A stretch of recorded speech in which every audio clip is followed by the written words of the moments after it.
வணக்கங்க.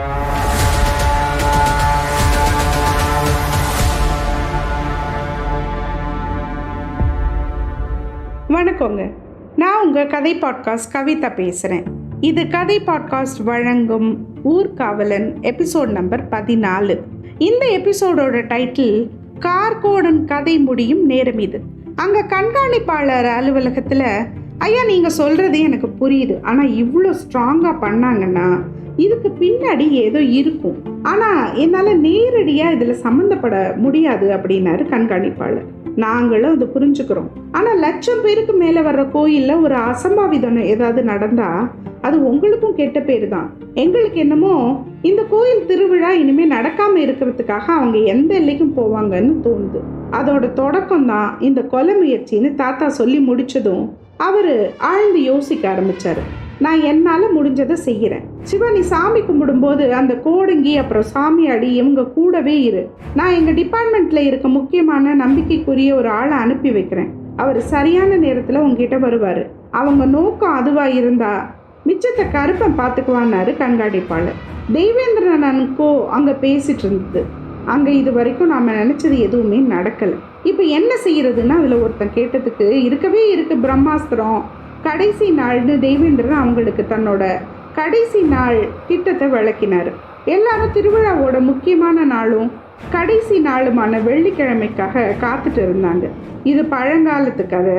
பொழுது விடிஞ்சது. கோட்டையின் பெரியண்ணன் கிட்டையும் திருவாளன் கிட்டையும் அடுத்து என்ன பண்ணுறதுன்னு டிஸ்கஸ் பண்ணலாம். பெரியண்ணன், நீங்கள் நிறைய நிலம் இருக்குது, ரொம்ப பக்கத்தில் எப்போவுமே வத்தாத வைகை நதி இருக்குது, உங்களுக்கு தெரிஞ்ச விவசாயம் பண்ணுங்க, நீங்கள் வெளியூர் போனால் தான் ஆபத்து, வெளியில் போக வேண்டிய அவசியமே இல்லை, இன்னையிலேருந்து நீங்கள் இந்த ஊரோட ஒரு அங்கம், நாம் எல்லாருமே உறவுக்காரங்க அப்படின்னாரு.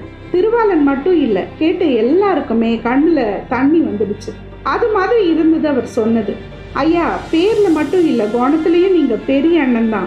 நானும் என் மக்கள் சார்பாக வாக்கு கொடுக்குறேன். இந்த ஊருக்கு யாராலையும் ஒரு கெட்டதும் வராது. எங்கள் உயிரை பணையம் வச்சு நாங்கள் இந்த ஊரை காப்பாற்றுவோம். கோட்டையன் சொன்னா செய்வான். அவன் இன்னையிலேருந்து இந்த ஊரோட காவல்காரன்னாரு திருவாளர். ஐயா, நம்பி வந்த என்னையும் என் மக்களையும் அடைக்கலம் கொடுத்து பாதுகாக்கிற உங்களுக்கும் இந்த ஊருக்கும் கடுகளவு யாராலையும் தீங்கு வராமல் நான் பார்த்துக்கிறேன். இப்போ மட்டும் இல்லை, எப்பவும். இது எல்லாமே ஆதியான சிவன் மேலே சத்தியம்னு சொன்னா கோட்டையன். இப்போ எதுக்கு அதெல்லாம்? முதல்ல எல்லாருக்கும் நிரந்தரமாக தங்க ஏற்பாடு பண்ணணும். 2 பேரும் சேர்ந்து செய்வோன்னாரு பெரியண்ணன். வேலையெல்லாம் ரொம்ப வேகமாக நடந்துட்டு இருந்துச்சு. கோட்டையின் மனசில் கார்கோடனை பற்றின எண்ணம் மட்டுமே இருந்துச்சு. அவனை அப்படியே விடுறது என்னைக்காவது ஆபத்தில் முடியும்னு உணர்ந்துருந்தான் அவன்.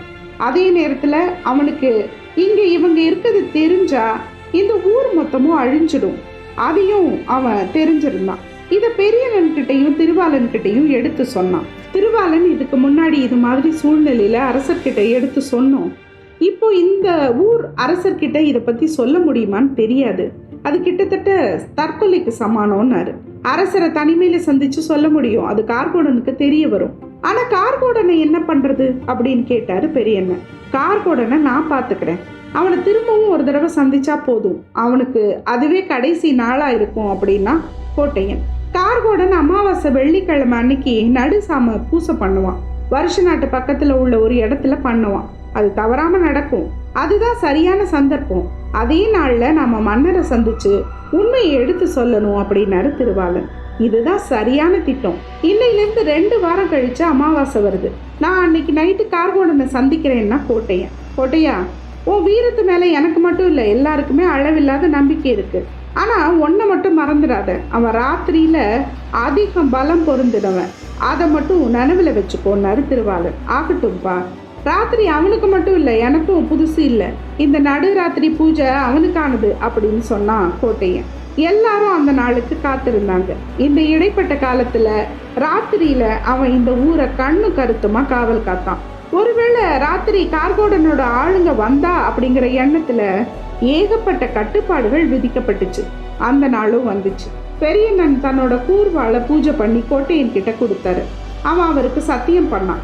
என் உயிர் போனாலும் அவனை உயிரோட விடமாட்டேன் அப்படின்னா கோட்டையன். என்ன ஆனாலும் நீ திரும்பி வரணும்னு ஆணையிட்டு அவனை வழி அனுப்பி வச்சாரு பெரியண்ணன். அந்த ஊர்ல உள்ள எல்லாரும் கலங்கின கண்ணோட அவனை பார்த்தாங்க. அவனை யாரும் தடுக்க வேணாம். இது பல தலைமுறையோட வாழ்க்கை பத்தின முடிவு. கோட்டையா நீ கிளம்பு, வெற்றி உன்னோடது தான். அந்த ஆதிசிவன் உன்னோட வருவான், பைரவனை கூட கூட்டிட்டு போன்னு சொன்னாரு பெரியண்ணன். வர்றேன்னு சொல்லிட்டு அவன் வைராகியத்தோட விடை பெற்றான். அவனோட நகைங்க எல்லாத்தையும் கழட்டிட்டு வெறும் கம்பளம் போத்தி இருந்தான். இருட்டில் அவனை யாரும் கண்டுபிடிக்க கூடாதுங்கிறதுக்கான ஏற்பாடு இது. அவன் நினைக்கிறது ஈஸியாக தெரிஞ்சுக்கிறது மாதிரி அவனோட நாயும் குதிரையும் பழக்கப்பட்டு இருந்துச்சு. அவங்க அந்த கண்மாயோட கரையிலேயே போக ஆரம்பிச்சாங்க. நீர் நிறைஞ்ச அந்த கண்மாயை ராத்திரியில பார்த்தா பயம் வரும். வாடை காத்து அதுல கலந்துருக்கும். அங்க இருந்த இடுகாட்டோட புகை எல்லாமே கொலை நடுங்க வைக்கும். பிறந்ததுலேருந்து இருட்டுக்கு பயமே இல்லாத கோட்டையனுக்கு இது ஒரு பொருட்டே இல்லை. அவனுக்கு எங்க போகணும்னு நல்லா தெரிஞ்சிருந்தது. அந்த கண்மாயோட நீளத்தை கடந்த பின்னாடி அந்த அடர்ந்த காட்டு பகுதி, காட்டு மிருகங்கள் விழாவுற பகுதி. அது வர்ற வேகத்துல குதிரை கூட நில தருமாறி விழுந்துடும். நாயை பார்த்து கொஞ்சம் வருத்தப்பட்டான். அதனால அதை அந்த குதிரையில ஏத்திக்கிட்டான். அங்க ஒரு இடத்துல குதிரையை நிறுத்திட்டு அதோட காதுல இங்கேயே இரு அப்படின்னு உத்தரவு போட்டுட்டு நடந்து போனான்.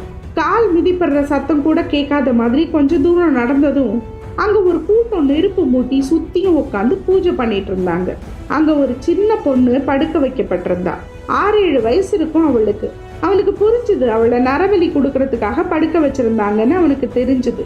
இன்னும் கொஞ்ச நிமிஷத்துல அவளை கொண்டு இருப்பான் கார்கோட. நல்ல வேலைன்னு நினைச்சுக்கிட்டான் கோட்டையன். அதே நேரம் பாண்டிய மன்னனை பார்க்க பெரியண்ணனும் திருவாளனும் போயிட்டு இருந்தாங்க. அவங்க மதுரையை நெருங்கும் போது நிலைக்கோட்டை சிற்றரசனும் அவங்களோட இணைஞ்சுக்கிட்டாரு. அவர் ஏற்கனவே கார்கோடனால பாதிக்கப்பட்டிருந்ததாலையும் அவர் மன்னரோட விசுவாசியானதாலையும் அவங்கள மன்னர் சந்திக்க ஏற்பாடு அவர் தான் பண்ணியிருந்தாரு. அவங்கள மன்னர் அழகர் கோயில் பக்கத்துல வர சொல்லி இருந்தாரு. அவங்க உள்ள நுழைஞ்சதும் அங்க உள்ள ஒரு ஒற்றை அரண்மனையில இருந்த மன்னரோட சகோதரியோட மகளை யாரோ கடத்திட்டு போயிட்டாங்க. மன்னர் ரொம்ப கோபமா இருக்காரு, எதுக்கும் நீங்க கொஞ்சம் வெயிட் பண்ணுங்கன்னா. அவங்களுக்கு ரொம்ப ஏமாற்றமா இருந்தது. ஆனா அதே நேரத்துல அரச குடும்பத்துல ஒருத்தரை, அதுல இளவரசி அந்தஸ்துல இருக்க ஒருத்தரை கடத்திட்டு போக ஒருத்தனுக்கு எவ்வளவு தைரியம் வேணும். அவங்க ஒருத்தர் பார்த்துக்கிட்டு அங்கிருந்து கிளம்பி பக்கத்துல இருந்த தெப்ப குளத்துல உட்கார்ந்தாங்க. இப்போ என்ன பண்றதுன்னு திருவாளனும் பெரியண்ணனும் யோசிச்சாங்க. அங்க கோட்டையன் தன்னோட வாளை கையில எடுத்தான். தன்னோட குறுவாளையும் எடுத்துக்கிட்டு அவங்கள பார்த்து நடந்தான். அந்த கம்பளத்தை விலக்கிக்கிட்டே அவன் நடக்கும்போது கழுகு தன்னோட இறக்கையை விரிக்கிறது மாதிரி இருந்தது அந்த சத்தம். அந்த சத்தத்தை கேட்டு அங்க இருந்தவங்க திரும்பி பார்த்தாங்க. யார் அதுன்னு கேட்டவன் தலையை அவன் எடுக்கவும் அந்த ரத்தம் கார்கோடன் முகத்துல தெரிக்கவும் ரொம்ப சரியா இருந்தது. கார்கோடனோட கொடூரமான முகம் அந்த ரத்தத்தால இன்னும் கொடூரமா தெரிஞ்சுது. அதுக்குள்ள மற்றவங்க அவனோட சண்டை போட்டாங்க.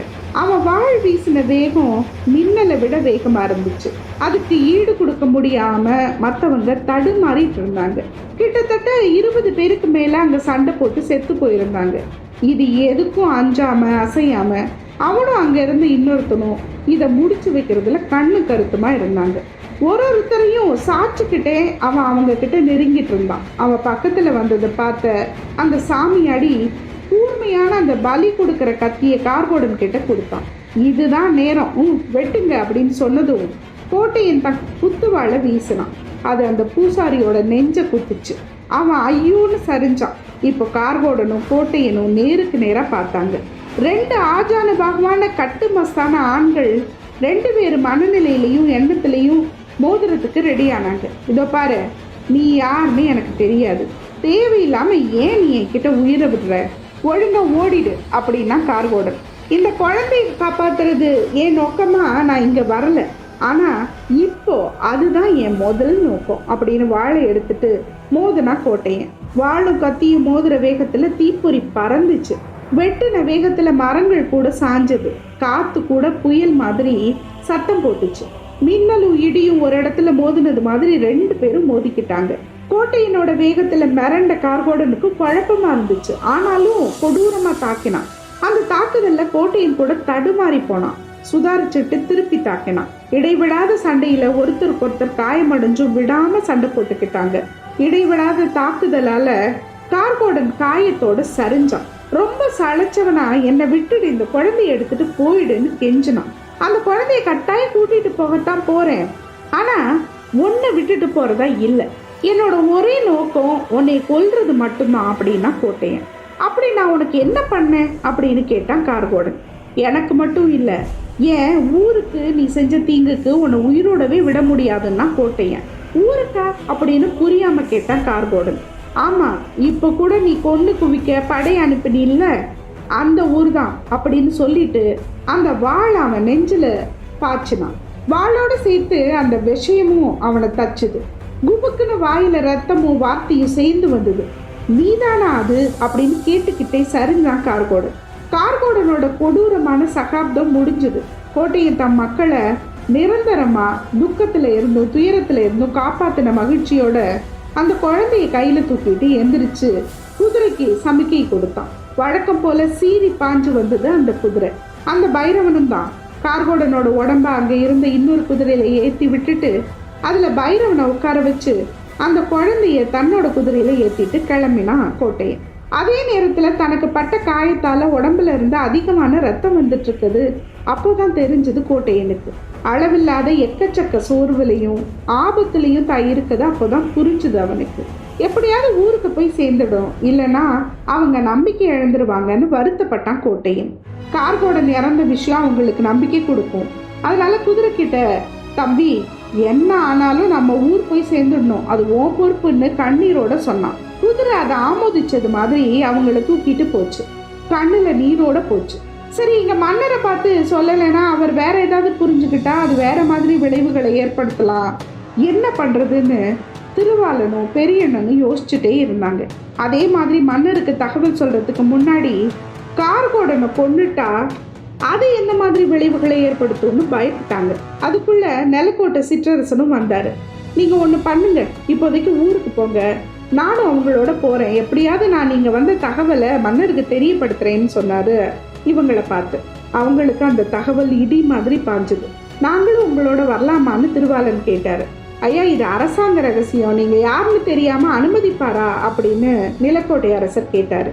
இது என்னோட கனியாழி, இதை ஒரே ஒரு தடவை அரசர்கிட்ட போய் காட்டுங்க தயவு பண்ணின்னு சொன்ன திருவாளனை ஏற இறங்க பார்த்துட்டு, அதுக்கு இப்போ நேரம் இல்லை, ஒன்று செய்யுங்க, என்னை ஃபாலோ பண்ணுங்க, எங்க வாய்ப்பு கிடைக்குதோ அங்க பேசிக்கலாம் அப்படின்னாரு.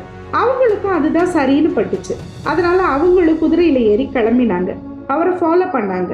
அவங்க போக போக அவங்களுக்கு ஒரே குழப்பம் ஆயிடுச்சு. ஏன்னா அவங்க போற பாதை அவங்க ஊருக்கு போற பாதையா இருந்தது. மன்னர் ஏற்கனவே போயிட்டதால அவங்க அவரை ஃபாலோ பண்ணி வேகமா போனாங்க. நிலக்கோட்டை சிற்றரசரும் அவருக்கு தெரிஞ்ச பாதைங்கிறதால வேகமா போனாரு. அவங்க போன வேகத்துல மன்னரோட தேரை கண்டுபிடிச்சாங்க. அவரை முந்திக்கிட்டு போகாம ஃபாலோ பண்ணாங்க. அந்த வழி வருஷ நாட்டுக்கும் நிலக்கோட்டைக்கு இடைப்பட்ட பகுதியில இருந்தது. அவங்க போன பாதை கோட்டையன் கார்கோடனை வதம் பண்ண இடத்துல முடிஞ்சது. அங்க போனா என்ன ஆகும்? இவன் மேல பழிய தூக்கி போட்டுடுவாங்களோ, குழந்தைய கடத்திட்டு வந்தான்னு. என்ன ஆக போகுதோ தெரியலையே. கோட்டையா, நீ வேற காயம் பட்டிருக்க. இப்ப இந்த நிலைமையில உன்னை யார் காப்பாற்ற போறா? என்ன நடக்குதுன்னு தெரிஞ்சுக்க அடுத்த எபிசோட் வரைக்கும் வெயிட் பண்ணலாம். அது வரைக்கும் நன்றி, வணக்கம்.